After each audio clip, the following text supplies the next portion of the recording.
Hi friends, എല്ലാവർക്കും നമസ്കാരം. ജവാൻജോ ട്രാവലിൻ്റെ പുതിയൊരു വീഡിയോയിലേക്ക് സ്വാഗതം. ഇന്നത്തെ നമ്മുടെ കാഴ്ചകൾ കൊല്ലൂർ മൂകാംബിക ദേവി ക്ഷേത്രത്തിലെ കാഴ്ചകളും അവിടുത്തെ വിശേഷങ്ങളുമാണ്. അപ്പോൾ എൻ്റെ കൂട്ടത്തിൽ 3 കൂട്ടുകാരും കൂടി ഉണ്ട് കേട്ടോ. ഞങ്ങൾ ചെറിയൊരു ട്രിപ്പ് വന്നതാണ്. ഇത് അഖില്, വിശാഖ്, നമ്മുടെ കണ്ണാടി അച്ചായൻ ഷിബു. അപ്പോൾ നമുക്ക് അവിടുത്തെ കാഴ്ചകളും വിശേഷങ്ങളൊക്കെ കാണാം. അപ്പോൾ നമുക്ക് അങ്ങോട്ട് യാത്ര ചെയ്യാം.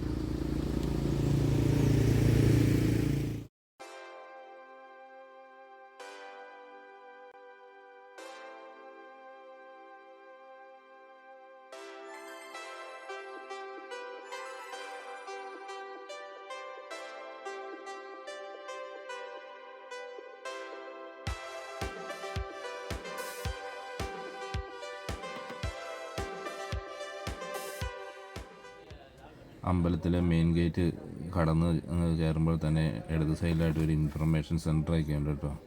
അതുപോലെ തന്നെ നമ്മൾ ഇത് കണ്ടോ, ഇവിടെ ഫോർ ദർശൻ എന്നൊക്കെ പറഞ്ഞൊരു ബോർഡൊക്കെ വെച്ചിട്ടുണ്ട്. അതിൻ്റെ ഉള്ളിൽ കൂടെ വേണം നമ്മൾ കയറിപ്പോകാൻ. അതുപോലെ തന്നെ ഇവിടെ കയറിപ്പോകാൻ നേരത്ത് അവിടെ ചെരുപ്പുകളൊക്കെ അവിടെ സൂക്ഷിക്കാനുള്ള ചെറിയ ലോക്കർ പോലെയൊക്കെ ഉണ്ട് കേട്ടോ.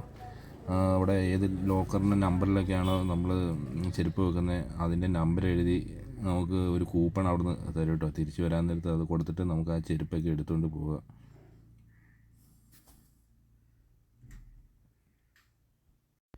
ഞങ്ങൾ കൊല്ലൂർ മൂകാംബിക ക്ഷേത്രത്തിൻ്റെ ഉള്ളിലേക്ക് കയറിപ്പോയിക്കൊണ്ടിരിക്കുന്ന ഭാഗം കേട്ടോ ഈ കാണുന്നത്. അതുപോലെ തന്നെ ആൾക്കാർ രാവിലെ തന്നെ കുറേ ആൾക്കാരൊക്കെ വരുന്നുണ്ട് കേട്ടോ. പിന്നെ നമ്മൾ അമ്പലത്തിൻ്റെ ഉള്ളിൽ കയറാൻ നേരത്ത് ഷർട്ടൊന്ന് ഇടാൻ പാടില്ല കേട്ടോ. ഷർട്ട് മൊത്തമായിട്ട് ഊരി, ബനിയനോ എന്തായാലും മൊത്തം ഊരി നമ്മൾ കയ്യിൽ പിടിക്കണം, എന്നാലേ അവിടെ ദർശനം അനുവദിക്കുകയുള്ളൂ.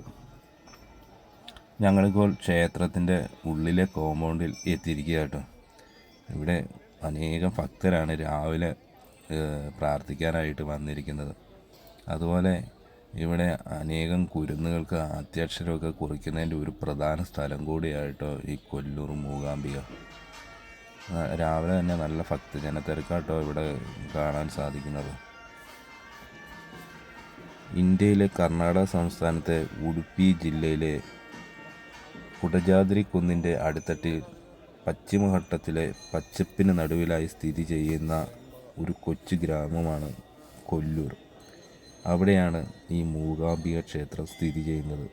മാതൃദേവതയായ മൂകാംബികയ്ക്ക് സമർപ്പിച്ചിരിക്കുന്ന ഒരു ഹിന്ദു ക്ഷേത്രമാണിത്. ഇടതുവശത്ത് മഹാകാളി, മഹാലക്ഷ്മി, മഹാസരസ്വതി എന്നിവ സമന്വയിപ്പിച്ചിരിക്കുന്നതിനാൽ ആദിപരാശക്തിയുടെയും പരബ്രഹ്മത്തിൻ്റെയും ഐക്യമാണ് മൂകാംബിക. 108 ദുർഗാലയങ്ങളും 108 ശിവാലയങ്ങളുടെയും ഭാഗമായതിനാൽ ഈ ക്ഷേത്രം വളരെ സവിശേഷമാണ്. കുടജാദ്രി മലയുടെ താഴ്വാരത്തിലാണ് ഇത് സ്ഥിതി ചെയ്യുന്നത്. കർണാടകയിലാണ് ക്ഷേത്രം സ്ഥിതി ചെയ്യുന്നതെങ്കിലും കേരളത്തിൽ നിന്നുള്ള ഭക്തരാണ് കൂടുതലും ഇവിടെ എത്താറുള്ളത്. മതവും ജാതിയും നോക്കാതെ കേരളത്തിലെ ജനങ്ങൾ സന്ദർശിക്കുന്ന ഏറ്റവും പ്രശസ്തമായ ആരാധനാലയങ്ങളിൽ ഒന്നാണ് ഇവിടം. മൂകാംബികയിൽ എത്താൻ നമ്മൾ എത്രയൊക്കെ റെഡിയായാലും ദേവി വിളിക്കണം എന്ന ഒരു വിശ്വാസവും കൂടിയുണ്ട്. ശ്രീചക്രപീഠത്തിൽ ഭഗവതിയോടൊപ്പം ത്രിമൂർത്തി സാന്നിധ്യം ഉൾക്കൊള്ളുന്ന ശിവലിംഗം കൂടി ഉള്ളതിനാൽ ശിവശക്തി ത്രിമൂർത്തി ഐക്യരൂപത്തിലാണ് ഇവിടെ പ്രതിഷ്ഠ. വടക്ക് ഗോകർണം മുതൽ തെക്ക് കന്യാകുമാരി വരെ വ്യാപിച്ച് കിടന്നിരുന്ന പുരാതന കേരളത്തിൻ്റെ രക്ഷയ്ക്കായി പ്രതിഷ്ഠിക്കപ്പെട്ട 4 അംബികമാരിൽ പ്രധാനിയാണ് മൂകാംബിക എന്ന സങ്കല്പമുണ്ട്. എന്നെങ്കിലും മലയാളികൾ വരാതായാൽ പരാശക്തി കേരളത്തിലേക്ക് പോകും എന്നൊരു വിശ്വാസവും ഇവിടെയുണ്ട്. ഞങ്ങൾ അതിരാവിലെ ഇവിടെ വന്നതുകൊണ്ട് ക്യൂവിൽ അധികം നിൽക്കേണ്ടി വന്നില്ല. ഞങ്ങൾ വന്നതിന് ശേഷം ഞങ്ങളുടെ പുറയിലേക്ക് ക്യൂവിൽ ആളുടെ എണ്ണം കൂടിക്കൂടി വരുക കേട്ടോ രാവിലെ തൊഴാനായിട്ട്. എന്നാലും അതിൻ്റെ ഉള്ളിലായിട്ട് ഞങ്ങൾ ചെറിയ ക്യൂവിലാണ് ഞങ്ങളിപ്പോഴും നിൽക്കുന്നത്. നമ്മൾ ഈ കാണുന്നത് ദേവി അമ്പലത്തിന് ചുറ്റും പ്രദക്ഷിണം വയ്ക്കുന്ന കാഴ്ചയാണ്. ആദ്യം തലയിൽ ചുമന്നുകൊണ്ട് പോകും, പിന്നെ പല്ലക്കിൽ, അത് കഴിഞ്ഞ് രഥത്തിലും ദേവി ഈ അമ്പലത്തിന് പ്രദക്ഷിണം വയ്ക്കുന്നുണ്ട്. അതിൻ്റെ കൂട്ടത്തിൽ വളരെ അധികം ഭക്തരും അതിൻ്റെ ആ പ്രദക്ഷിണത്തിൽ പങ്കെടുക്കുന്നുണ്ട് കേട്ടോ. അതുപോലെ രഥം വലിക്കാനും ഒത്തിരി വിശ്വാസികൾ അതിനൊക്കെ പങ്കെടുക്കുന്നത് ഇവിടെ നമുക്ക് കാണാൻ സാധിക്കും.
രാക്ഷസ ചക്രവർത്തിയായ മഹിഷാസുരൻ ത്രിലോകങ്ങളും കീഴടക്കി സ്വർഗത്തിൽ ആധിപത്യം സ്ഥാപിച്ചപ്പോൾ സ്ഥാനഭ്രഷ്ടരായ ദേവന്മാർ ബ്രഹ്മാവിനെ സമീപിച്ചു.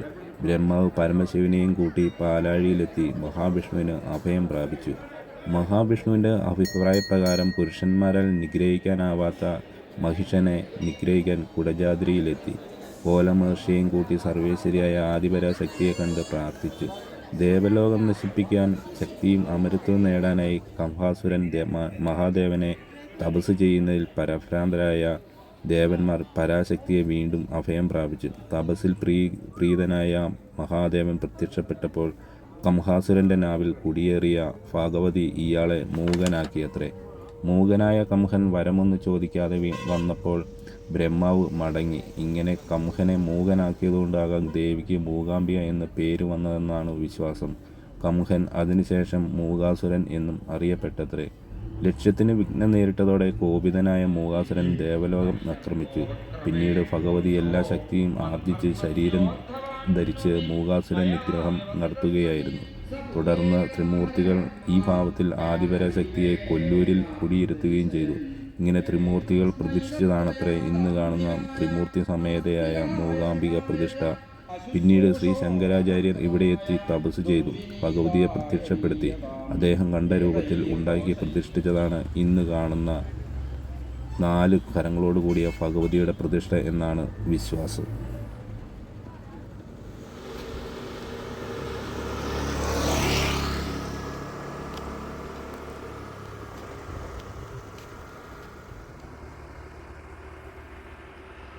ഹായ് ഫ്രണ്ട്സ്, അപ്പോൾ ഞങ്ങൾ മൂകാംബിക ദേവി ക്ഷേത്രത്തിലെ കാഴ്ചകളൊക്കെ കണ്ടു. അതുപോലെ അവിടെ കയറി ക്യൂവിൽ നിന്നു അവിടെ തൊഴുതു ഞങ്ങൾ തിരിച്ചു പോവുകയാണ്. അങ്ങനെ എൻ്റെ ഈ ചെറിയൊരു വീഡിയോ നിങ്ങൾക്കെല്ലാവർക്കും ഇഷ്ടപ്പെട്ടു എന്ന് ഞാൻ വിശ്വസിക്കുന്നു. അതുപോലെ ആദ്യമായിട്ട് എൻ്റെ ഈ ചാനൽ കാണുന്നെങ്കിൽ ഒന്ന് സബ്സ്ക്രൈബ് ചെയ്യാൻ മറക്കരുത്. അതുപോലെ നിങ്ങളുടെ വിലയേറിയ അഭിപ്രായങ്ങളൊക്കെ കമൻറ്റ് ബോക്സിൽ അടുത്ത അടിപൊളി ഒരു വീഡിയോയുമായി കാണുന്നതുവരെ ബൈ ബൈ.